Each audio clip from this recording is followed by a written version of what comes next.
Svo hérna þriðja bókin sem við ætluðum að taka fyrir og það Þórarinn Leifsson, Tóti Róald Dahl Íslands Tóti Leifs sem að skrifaði bókina Leyndarmál hans pabba fyrir 2 árum sem að sló í gegn og það svona, þetta eiginlega samið, þetta nú kannski barnabók þannig séð en samtíð þeirri trú að börn þoli ansi stóran skamt af hryllingi og ógn og skelfingu og sem ég heldur reyndar að sé alveg satt börn þola talsvert af því og meira en þeir fá bókasafn Önnu Huldar Börn þrá óhugnað og skelfingu og þetta er mjög grótesk saga sem svona einhvers konar dystopía en það allir þræðir í henni liggja hingað til okkar daga og kannski aðeins aftur í tíman og þetta bók skrifuð af miklu fjöri og miklu andríki og hún skemmtileg ég veist hún svona vera svolítið kraðakkennd á köflum hann missa sig aðeins í því að hann hefði svona aðeins mátt stilla sig ég veit ekki alveg hvort að hann kannski að færast of mikið í fang fyrir lesendur sína hann gangi svolítið fram að þér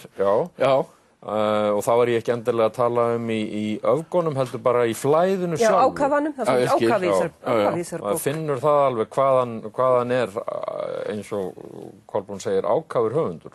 en það mjög skemmtilegt að hann skuli vera að marka sér þennan feril og þora að gera þetta og nota svona kunnulega minni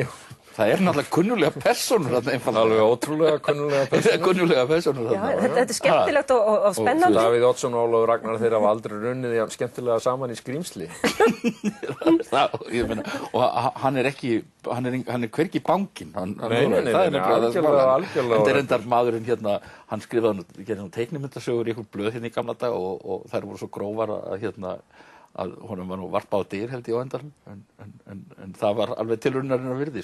með það sem hann að gera núna hann hefði mátt leikja aðeins meira yfir textanum mann finnst oft með barn- og unglingabækur að stíllinn mætti vera aðeins betri, það hefði mátt liggja yfir honum jú, ég einfaldlega stíll,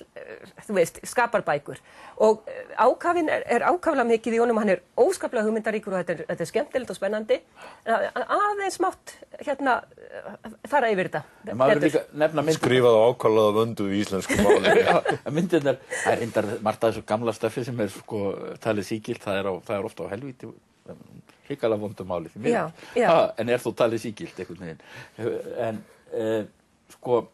bókasafn og þá á ég við í barnabókmenntunum bókasafn Önnu Huldar, myndirnar eru líka alveg stórskemmtilegar þær hefðu reyndar mátt taka aðeins meira rými þær mættu vera stærri þær mættu rauninni eins og myndin hérna af fólkinu sem hérna á þessu veitingastöðhúsi og þannig þessi náungi að gæjast á gluggann þessar myndir þurfa eiginlega meira pláss og þær hafa verið til sýnis veit ég niður í Eymundsson í Austurstræti þannig að það má nú kíkja á það þær þetta fínt hjá honum ég er sammála því, þetta dundur skemmtilegt hérna, við sjáumst aftur að viku liðinu og nú nóg að lesa, standið ykkur